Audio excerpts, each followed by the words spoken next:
Hi guys and welcome back to OC Avery. Now in today's video we're joined by Mr. Paul Kane in the Natives and Norwich Zoom room. We focus on some of the different birds that Paul's got, such as Crossbills, and he had a specific bird that a lot of people may have seen, which is actually a pied crossbill. So we're going to go to talk about that sometime in the show. So Paul has a pied crossbill and he has a family that's producing pieds. I've got the grandson of the pair that produced it, so actually the uncle of the bird is pied of the bird I've got. We're also going to talk about some of Paul's green finches, how he prepares his greenies for the show, and the history of the birds that he's got. Now, alongside the natives, Paul also keeps Irish fancy canaries, so we'll touch on the Irish fancy with what Paul keeps, and then we talk about the shows and Paul's judging and his show wins. So that's all in the Natives and Norwich Zoom room today, so I hope you enjoy the video. Just before we do, I'd like to say a huge thank you to Avian World Dublin for sponsoring Natives and Norwich. Hello and welcome back to the Natives and Norwich Zoom room. So today we are joined by Mr. Paul O'Kane, so thank you for joining us, Paul. So would you like to just introduce yourself and tell us a bit about the birds you keep and have kept in the past? Well, I'm Paul Kane. I'm from Derry City in Northern Ireland. I've been keeping native birds or British birds and canaries for the past 35, 40 years nearly, from the 80s. I've been kept birds when I was younger too, but it was just zebra finches and budgerigards where we kind of all started. At the moment, I have probably stock probably about 150 Irish fancies, including this year's young.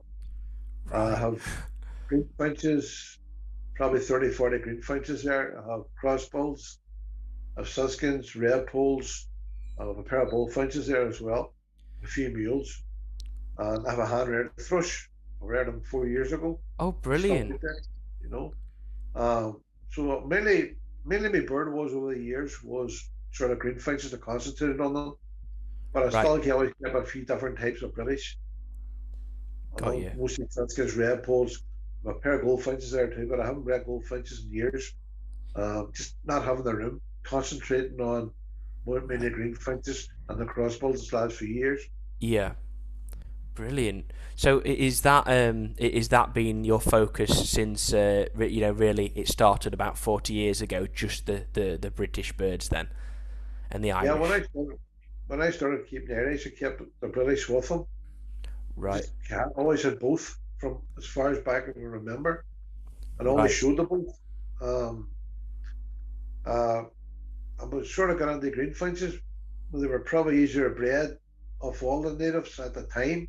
Yeah. Goldfinches were kind of hard, and bullies were hard. Linnets were a wee bit flighty, and they were hard to keep at the time. And I just more or less got on the green finches. I just sort of took a real liking to them, And right. A lot of people think, "What do you see in a green bird?" But when you're on the show bird, they're a lovely bird. They're lovely birds, so they are. Oh, definitely. Right. Well, brilliant. Obviously, you're a well-seasoned fancier then of both the Canaries and the British, so that's brilliant. So we'll start off with the Crossbills. Obviously, you've got some quite special birds, which we'll begin to talk about. So, what type of Crossbills is it that you keep at the moment? It's just common crossbills. Right. Okay. So got you. So then, what size flight are you sort of breeding them in? Well, I have them on. It's 5 foot long, be 3 foot wide, be 7 foot high, and that's what I breed them on. And I have them all covered by PVC cornered. They stop meeting the timber. They're very destructive. Yeah. Fantastic. I got them about 4 years ago, and the first time I kept them, and I took a real liking them. They're a great character, lovely bird to keep, and easy enough bred. Once they get going, they're fantastic parents. Yeah, oh, brilliant. So you say you've got them in PVC flights. I imagine that does make it a lot easier than, right, we've got to replace this side of the flight. It's been chewed to bits. So not actually it's timber, but it's PVC cornered. Oh, right, okay. So they can chew the timber. Yeah, oh, perfect then. That's great. So, so how often do you sort of replenish your branches in there, and what sort of branches are you offering for them to chew? Well, I normally try. I have a couple of big sort of. They're like brush shafts. Keep them on. That's the main two perches, and then I put Right. on conifers with a put pine cones on them. And Yeah. near the front start of the breeding season, I set them on and I put a few nest sites in. And then once they die off after breeding season, I replenish them in again for just to keep them busy. As they say, they're a very intelligent bird. They need to be kept active Yeah. because if they're bored, they chew everything. And it's more or less twice a year, and different sizes of perches just for them. It's mostly natural perching. Yeah. Brilliant. So I guess that, well, obviously with it being a natural perch in all different sizes, they're getting the exercise of the muscles in the feet. So that's, well, that's great. And then how often are you sort of replenishing them? Is that a weekly occurrence or? No, I would say maybe twice, three times a year. They don't really need, don't put a lot on. You just want Yeah. a lot just in the back wall where it sort of gives them a bit of cover. The rest of the flight's open from the fly about. Right. Yeah. Fair enough. So what sort of nest sites are you offering the common crossbills? What are you using, liners, or are you using like sort of nest pans, or what? I use the wicker nest baskets, Right. the 5-inch ones. Yeah. Uh, I just put a few M sites up around. I made so many nest sites a few years back. It was all plastic. I folded the plastic on the 6-inch square, and there's a wee door at the back, and I put the nest pan inside that, and you use that as well. I hang that on the front of my aviaries, so I can access it from the front without having to go into the aviary to check Yeah. chicks or check eggs and ringbirds. It's far easier. I find it, and they have no problem nesting in it. They nest it readily, and they can't chew it because it's plastic, PVC. Yeah. Oh, brilliant. Well, that's great then. Obviously, really ideal for, like you say, maintenance and checking on the birds and Yeah. ringing them rather than having to disturb flights, and what have you. So, coming to sort of the build up to the breeding season, I know crossbills will pretty much breed any time out of the molt, as some people have experienced. But how do you condition your crossbills for the breeding season? Well, come around most the green fly, all my birds sort of get the same conditioning, but I start around January, February, and March. I sort of I build up gradually, week after week. I more soaked seed, sunflower hearts, peas, broccoli, carrots, sweet corn. Uh, I put about AV gold in the water as well twice a week. Right. Just and it seemed like and they condition themselves. They just seem to sort of know and no real. I think crossbills are no big effort in trying to get them under condition because they seem to come on naturally themselves. And Yeah. my crossbills there, just to bred them was probably February, end of February. Most of my cross were bred March, April, and some are bred through the June and July. So it depends. It just depends on the pair of birds and the condition they're in. Yeah. Right, so I guess as well it would depend on the bird's age. What's the youngest you've sort of bred from a crossbill? Well, young pairs this year, I got birds off. Um, there's an old hen out there. She's in her fifth year. That's the Right. original. That's the original hen and cockbird that I bought. They're Yeah. both they're both still living there, and she's produced over the past 4 seasons 26 young. Wow. And she couldn't fly last year in the flight, so I have her in a cage, a big flight cage, and she actually bred me two birds this year in the cage. She bred in the cage. Wow. Fantastic feeding hen, but she can't fly. She can move about the perches, but something she just must be age or what it was, but she can't fly as well in the flights. Yeah. And she's perfectly healthy, and she's ready Right. this year again in the cage. Yeah. So she's a fantastic hen. I hope the young hens are like them all. Oh, yeah. Amazing, D- best d- feeding hen ever had. oh, yeah. Fantastic. Definitely. If the youngsters are like her and have that same sort of instinct to rear and nest, what a great result that would be. Yeah, I mean, as well, Uh, 26 youngsters. I mean, how many have you generally found they'll have in a clutch? but she was having 4 and 5 in a clutch, but her daughter the previous year was only having two in a clutch, and she hatched out four, but she only reared two. And the last 2 years, she's only reared two birds out of whatever she's hatched out. But that hen, when she hatched five, she reared five, if she hatched four, she reared four, she never let a young one die. Fantastic pair of birds, so they were. Yeah, well, I tell you what, they're worth the weight in gold then, aren't they, at that point? I mean, if they've bred 26 youngsters and they're you know, doing that consistently quite well and feeding youngsters, you can't ask for any better birds, really, can you? So, talking about then colour feeding and getting the colour into the crossbills, do you colour feed your crossbills? And if you do, what methods do you use? I use Careful Red and I use it in the water because I find that crossbows don't eat a lot of egg food. They're not really don't eat a lot of egg food. They don't rear young ones in egg food. I see them more peas Yeah, and sweet corn. I mix it with carrots and broccoli and they tend to eat more of that. Sunflower hearts as well. Soak seed, but they don't really eat egg food. So I put it on the water. It's guaranteed then. They have to drink, so you're guaranteed that you're going to get a decent colour on them. yeah. What sort of concentration are you using of the chlorophyll, if you don't mind sharing that?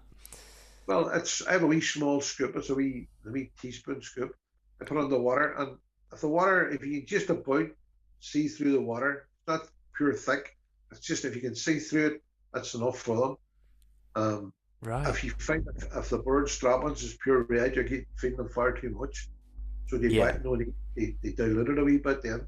But I've been doing the same system for 30 years, and I've always colored birds up, mules, hybrids, red poles, bullfinches. They've all come up well. Yeah. Oh, brilliant. Well, They- yeah, that's great. Then I've been experimenting this year with seeing how Cantax works, and I'd say it's not has as good as an effect as the Carophil. So I think I'll be going back to Carophil for colour feeding crossbills. It definitely seems to work better. So then on to a little bit of something special you've got with your crossbills. So I believe it was in 2020 you bred a pied crossbill cock.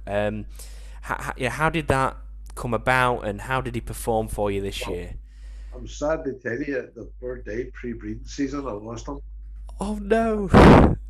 It was like a death in the family. I was in bad shape for 2 weeks thinking about it, and Oh I was really God! annoyed. I lost him, and I'll tell you how I lost him. You'll not believe this. I was washing out the baths and the aviaries. I put them under a bucket to wash it and rinse it back out. I was cold and forgot it, left the bucket half full sitting in the passageway. Right. Out, I'm out that evening. Crossbows, as you know, are great escape artists. They all tend to get out of the cages. Yeah. There were Most of the crossbows were flying about. They got out of the flight. There were six in the flight, and I looked in the bucket, and the pied was sitting drowned in the bucket. Oh no! Oh what? Oh what a All devastating the way. crossbows I had, and I must have had 30 crossbows at the time. That was the bird I lost. I was so angry. I was so, but that's birds. That's as we call it in Ireland, Murphy's Law. You just don't know these Yeah. things. And I was so angry because I was in contact with a fellow called Carl Dodge. I was going to give the bird to Carl after the season. We let him try because he pied. He seemed to Yeah. get a link in between us. But unfortunately, it didn't happen. And it's one of them things, just, you live and learn. We'll never have Yeah. another bucket in the aviaries again, I can tell you that. The water in it.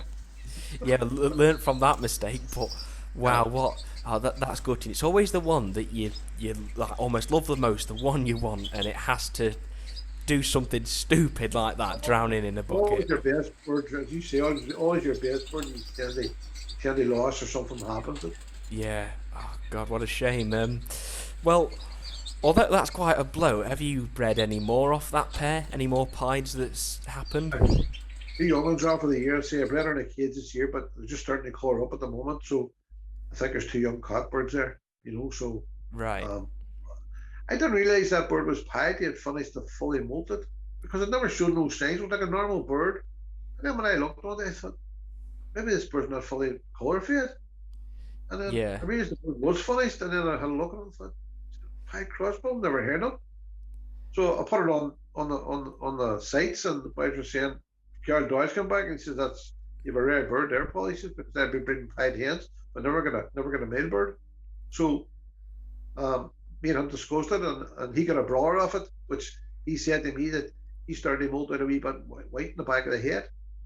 Right. Um, uh, Also, Darren Bond, I got a pair of me a few years back. Same brother and sister of the two brothers of a pied cockbird, Yeah, and he says his bird turned a wee bit light around the shoulders and the neck too. So maybe there's something there, I don't know. But anything I've kept back now is all yeah, normals. There are no light feathers on them, And there was never no light feathers on the parents. They were just normal birds. right. So Okay. I don't know where it came from. Yeah, well, that's definitely it must be in the family then if it's being produced often, and on Yeah. that, I've clearly got the grandson of that pair because I've got a cockbird off Darren, so that could carry pied. So I better try that What I next was year. saying earlier, see, 26 youngins in 4 years, and there was only one visual pied bird Yeah, came out of. So what's your odds like? You know, exactly. Exactly. It's yeah, quite low. It's four pop out in a percent. year or So two's time, you just don't know when it's going to appear like. yeah, well, especially if it's in the family, it's definitely Yes. something that with 26 young'uns, you've clearly got it quite secure, and hopefully you can Yeah. keep the line going, and hopefully you drop lucky again, and we'll see another pied crossbill coming from you shortly. Obviously, that bird that you'd got a white beak as well, so it wasn't just something wrong with the diet or something not colouring up correctly because it had it in the beak. Um, Yeah. but yeah, so obviously, my next question doesn't work as to have you worked out how the pied carries then, but oh well, hopefully we might see something next year or even something crop out of the youngsters molting this year. But fingers Well, crossed we're for going to you, mate. And keep the line going for the next few years to see what happens. If we're, yeah, well, exactly. Well, fingers crossed, and let's hope something good's produced like that. So that brings us on to your green finches. So we've got a question from Dave Coughlin here. So he said you've bred and benched some lovely greenies over the years. Can you tell us a bit about the history of your greenies, who your original bloodline was from, and so forth? well, way back probably in the late 80s, I was showing green Finches under a well-known judge in Northern Ireland here, a fellow called John Harden, Right, and I was steering to him, and he come to green Finch class, and he was probably thinking aloud, and he said, "Whoever owns these green Finches would need to get back to the drawing board." But they were my birds, and I was standing behind him. So I said to myself, "These birds must be rubbish." So I said about phoning about to see if I could bring some English blood in. I ended up meeting a Scotch fellow called George Nairn. He'd right, won they won the national that year with a Greenfinch hen. yeah, And George invited me over. I went over and I got about a cockbird and two hens off him. The next 2 years after that, well, it was when I would have been 94. I bred a couple off it. There were two generations down. And I won Best Native at the Irish National in 1994 in Clondalkin. I think it was Owen Wedge and the Litany and Byrne judged the show. right, And he was only one second best exhibit in show. It was Jimmy Barnes's Crossbill Canary got best in show that year. But I was delighted with the bird. But then, as you know, with keeping lines going and having bad breeding seasons, I kind of lost the lines again. So yeah, I contacted the famous Jack Lloyd, good friend, and yes, said, let me have a green finch and male cockbird. And I bred him that year, and he produced some of the nicest hens. Well, to me, they were class. They were beautiful birds. yeah, And from then, bringing a few birds in from here and there, it just kind of kept that line going. I've brilliant. got a few So birds, wow, got a few birds with Darren Bond this year as well, or yeah, last year, and that just improved. Because Jack had no birds they let go, so Darren's the next best thing. yeah, So got a few birds, and over the years I got a few birds with John McCarthy, which were Jack's lines as well. So all the lines are sort of tied into Jack's bloodline. And the birds are coming this year. I'm very, very impressed with them. Had a yeah, few nice birds last year as well, but because there were no shows, they just stayed in the birdhouse and nobody knew they were good or bad. Only yeah. ourselves. So eventually they've been working from them days from that on, and that's the lines are still through, as you know, and a Yeah, few bad seasons. And I find that when you up a scale and you up a standard, a better standard of bird, they're not as prolific breeders as you would with smaller birds and inferior birds. yeah, So you're not getting as many off the same pairs, but what you're getting is a wee bit more quality, which I'm quite happy quite happy to work with now, rather Yeah, than a lot of birds and thinking breeding 20 birds out of a pair to get one good one. I'd rather have three or four out of a pair and have maybe two of them good or maybe three of them good. So yeah. that's kind of what I'm working now at the moment. Yeah, well, that I guess that's it, isn't it? Quality always above quantity because it's Yeah. going to set your foundation for the next year and help you move forward. But tell you what, having the building on the same line for 40 odd years, I mean, you've clearly put a lot of time and effort into it, and with all the links to several different lines, I imagine you've got some quite decent green finches And on can I there. say when you were competing in the same circuit as the great Noel Flynn, you had to up your ante, you had to up your game because Noel had quality birds, and me and him showed the same circuit. Yeah, And I was close to him at times, but it was very hard to beat him. I think only once I beat him at a show in the latter years, like a best show by Green Flights, and Noel was second. But I never ever beat him over the years, and Noel was no top birds like so. yeah, Noel was a boy I'd always kind of he kept me in my toes, so I thought you have to keep challenging Noel Flynn. So you got to keep your game up and make sure you try and breed up this as good a standard as it was.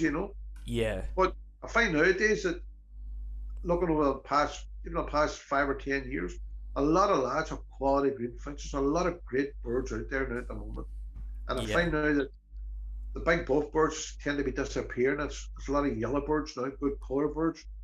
Yeah, And I think that's the way the trend is. A lot of people are breeding better birds, so they're better competition now, especially here in Ireland. yeah, brilliant. So actually, that just on to with the feather. When you pair your greenies, do you always go buff to yellow, or do you use a lot of intermediate feather, or do you do anything different? Well, when I'm pairing all my birds, what I do is put out me, say I'm putting seven pair up, put me seven cockbirds out, and I choose firstly seven. I do the same with my hens. Put the Right. best, the best ten, providing that they're not two yellow feather birds or two bull feather birds. I just Yeah. work myself down the line, and I think that works for me too. It's not Right. always your best produces your best, but you have a better chance with two good birds or just some good birds than you have with something inferior. Because I think if you have something maybe it's carrying a wee fault, it tends to come through in the birds and a few generations down the line. We call Right. throwbacks. Yeah. So you try and keep the best of the best. And I think the secret of breeding lines is knowing your birds, your grandparents, great grandparents, great great grandparents that are throwing. They're not major faults coming through the line, so the line's pure. If you're bringing in Yeah. birds every other year, you don't know what they've been bred off and what their parentage is, so you don't know what you're going to get. You'll get a chance of destroying your lines. But keeping them too close together, you still have to go for an outcross every 2 or 3 years to freshen the blood, or you end up sort of getting too close. If you know what I Yeah. mean. Yeah, I guess that then that's causing more problems, and I guess there's actually probably an increased chance of faults by inbreeding too much and actually having negative effects where you might have infertile birds, and other problems like that. So yeah, well that's great. So then with your greenfinches, this has been something that's been brought up to me more recently, with in the show season. Do you use anything like night lights or a radio or something to keep them calm? Because a lot of lads have said obviously experiencing night fright can ruin a good bird. Yeah, I've experienced it in the past, big time. Night before the show, I couldn't show a greenfinch. Everyone lost all their flights because I brought them into the birdhouse to get them ready for Yeah, the show. Lost a lot of them. But what I do now, and I've been doing this past 7 or 8 years. You can buy wee night lights now. You plug into a plug, and they're dawn to dusk. They're only a 5 watt bulb, and I yeah, stick them out in aviaries. They're enough for the birds to sleep, but they can see if they get frightened, they can fly, they can perch. Also, reflects on facing on the backyard, and I have an outside light in the backyard. I keep it on every night, and touch wood, I don't had no problem in birds dropping flights this past 5 or 6 years. right. Always keep night lights on the birdhouse. Always did Yeah, for the last year because previously, especially around Halloween and things like that, fireworks is serious up here, unreal. You know, yeah, it's like a battle of Somme up here with fireworks. It's crazy. yeah. And if you It's didn't light on and our show started in October, so it's always around October it starts, and you end up losing 6 weeks before flights grow back. That's your action. You Yeah. want these birds, like, you know. Yeah, exactly. It's fireworks are an absolute nightmare. I mean, I live near where they do a fireworks show every year, and I have to have all the lights on. I just leave them on all night just for the sake of. I know that if I don't, you can have heart attacks. I mean, lost some youngsters this year. Some idiot decided to let fireworks off in May randomly in like 2 in the morning, and I lost a load of hybrids which were in nest. So an absolute nightmare. Fireworks. So I do think probably night lights is a good option to getting the birds comfortable when stuff like that happens. So with the greenies on the shows and what have you, how do you get your birds prepared for the show, and how do you put weight on them? Well, normally I think once the birds are ready for winter, I take them out of the flights. So they have to go to second or third nest. Um, Once she's finished breeding, I put them all back on the flights, let them mold out in the flights. I think Yeah, bath them every day. I think the shed feelers better in a flight. I think they tend to they molt better in a flight. yeah, So once I get them finished up in, I take them back out and put them under their cages. And the same mix I'm feeding in the flights, green finch mixture, a wee bit of sunflower hearts, maybe a wee bit of hemp, and build them up in the cages. We end up being so active, they do tend to put a wee bit of weight on. But you don't just be careful because some green finches just look at them and they put on weight, and all green finches you have to work at them. It just depends on the line you have. yeah, And finding birds I've breeding this past few years, you look at them sideways and they put on weight. So you just have to be very careful with them, you know. But yeah. they're bathing is most important to get them through the mold. Got you. Bath every day. Sometimes we would add a wee bit of bath salts, pigeon bath salts in them. They help them, you know. Yeah. Right, got you. So obviously the baths is very important anyway, to preserving feather quality, colour, etc. And then obviously with the diet. So have you ever found that you can put too much weight on a bird and then it'll go to go downhill from maybe where it was peaked? Oh, you do. Sometimes you sort of, if you have two or three in cages and you're sort of not keeping an eye on them, they do tend to get a wee bit heavy, and the backside seems to drop a wee bit chesty.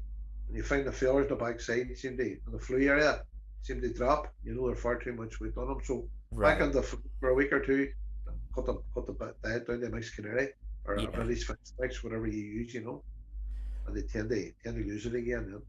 Yeah, got you. So obviously it's regulating that and getting it to a Yeah. good size rather than way too much, and then you ruin a good bird. So then that brings us on to judging. So when judging Irish fancy and native birds, what's your biggest eye catcher when you're presented with a bird in front of you? Well, I was always kind of a balance. Everything has to be balanced for me when I'm looking. It should be Siskin, Redpoll, Greenfinch, Bullfinch, Irish Fancy Canary. Everything must be balanced. Everything must be in proportion. The Yeah, head must fit the body, the stance, the flights, wing carriage. Everything must be nice and balanced. Look, everything fits. And I've no personal preference. Suppose in Irish Fancies that we find that the buff bird tends to be a lot of better buff birds than they are yellow feather birds, and the buffs tend to win a lot. right. Um, the Timmy Watson from Cove from Middletown, he probably bred the best buff birds I've ever seen, ever judged. And God rest the man's dead and bred. And I hope his line is carried on by some of the fanciers down there Yeah, that have his line now. Uh, Green finches, I don't have any personal preference, a buff bird, a yellow bird, as long as they're nicely balanced, everything's in proportion, and they're to the show standard. I like a good head in a bird. I think, especially green finches, a lot of people put weight on them, and they just have the top half, so they look unbalanced. yeah, And big body bird, but wee marble heads. That's a pet head of mine. I just don't like it in green finches. Like a good strong head, good top half. If you can breed a good head in a green finch, you can put on a wee bit of weight in the body, but you can't do it the other way about. And yeah, judging Redpolls at the moment, well, as they say, I remember judging my Franny Branklin down at the Irish Native in Dublin a few years back. Frank Morney said to me, Paul, there are two types of Redpolls here. There's a Redpoll we show in England, and there's a Redpoll, it's Irish Redpoll, he calls it. So which right. one do you go for? And I said, whatever one fancies. So that's the problem in Ireland here, that a lot of Redpolls they tend to be a lot darker than the nutty brown bird here. Good making Yeah. shape and size, but there's a wee bit of controversy at times by judging red poles. It's a personal preference too. Um, but the green finches, I've seen good buff birds won them because they were quality birds. The yellows weren't inferior, and people say, but the yellow bird should take preference to a buff bird, provided that the yellow bird has everything the buff bird has. You'd probably go for the yellow bird, but it's a bird on the day, and it's personal preference to the judge as long as he's within the standard. Yeah. Right. Okay. Got you. So, yeah, that does need lead us nicely. So, would you say a big buff bird, or a smaller yellow bird? What sort of, what makes you decide that, yeah, that's the bird? If there's not an awful lot between them other than a slight bit of size, obviously buff or yellow. Well, I would probably personal preference. I think a good coloured bird. There's a lot harder to breed a good coloured bird than it is to breed a buff bird. Yeah. And if they're both equal size and making shape and type, feather quality, I always go for the yellow. Yellow bird should take it because I say it's a lot harder to breed yellow green finches, good coloured green finches, which I Yeah. find now in the last few years, the hens is nearly as good a colour as the cockbirds. They breed them that well. Before Yeah. you could have seen a hen day and night. The hen was a brownie colour, and she never had the colour of the cockbirds. But now the hens is just as good a colour as the cockbirds. Yeah. Some quality hens out there, quality colour. So I prefer a yellow bird with the same quality as a buff bird, but probably go for a yellow feather. Right. That's a personal thing. Every judge is different, and that's diversity. That's why everybody's not one the same bird every week. People see Yeah. slightly different, and as long as it's within the guidelines and the standard, that's quite acceptable. It's fair enough. It's a man's opinion at the end of the day, and say if the same bird won every week, it'd be no fun for the boys to not win them. So Yeah. it's nice to go about. Right. Fair enough. Yeah. I mean, obviously, like you say, if the same bird's winning all the time, it's almost pointless of doing that, and it's down to personal preference, and that's great. So, it is a bit of a question to put you on the spot here. So, what's been your most memorable win on the show bench? Probably I had a bred a hen of a maid bird, a cockbird I got of Jack Lloyd a few years back. The Right. second year, I bred a hen of a young a son of him. Yeah, another a hen of my own, and I bred this yellow hen. There are a few photographs on the line on her. She Yeah. won every show up here. I didn't get shown her down south, but in Northern Ireland, she won every show. She won the two ability shows up here at the time. She actually won nearly every show as a second year bird, and showed up Ballymoney, and the command the flights was out of her, so she got a scare. She was, I don't know what happened there, but she was never the same bird after. She was nervous, but she was a quality hen. And Right. I've never Brilliant. been as good a caller or anything since. That's why she Yeah. stands out. Fantastic hen, steady, just a natural showbird. Um, that's probably the most. And I had a nice red bull cockbird that won a few years ago up at Lurgan, and I won a few other shows. I actually sent the bird over to Jack because it was bred off Jack's birds. Oh, And right. Jack liked the bird. I sent it over to him. He was a beautiful bird too. He stands out. He's a very, very nice, probably one of the best red bulls I've bred. Cracking bird. But he bred a lot of nice birds over the years, but then probably the two really stand out. Yeah. Wow, that's fantastic. Do you show your crossbills as well? Is that something you're interested in? Well, I did show a few shows up here, but there's no competition. There's only myself showing, so I thought Right. maybe to give a number at the local show here. I run the City Dairy Cage Bird Society. I was secretary for years. I would put it to support my own show, but they trample around the country. It's not fair because they're only one best in the other variety if they're lucky. That's all they can want. They don't seem to go up for best in show, which is understandable. The quality of other birds about too, and Yeah. they're not prolific in the shows. It's maybe in a few years' time, but I remember got a brand new cages made for the Crossbows and I showed them how it felt show, Yeah. and I brought them attention. Crossbow cockbird at the perch on the cage, Oh wow. No perch left. He chewed the perch right through, and he was standing in the other perch looking at it. And that's the problem. They destroy everything. Yeah. Oh, So wow. maybe there was no perch, and the judge was judging him. Or probably thought the bypass should have put a second perch on. I tell you what, maybe that's something we work on. Maybe we have something like a metal purchase for Crossbills, something they can't get through.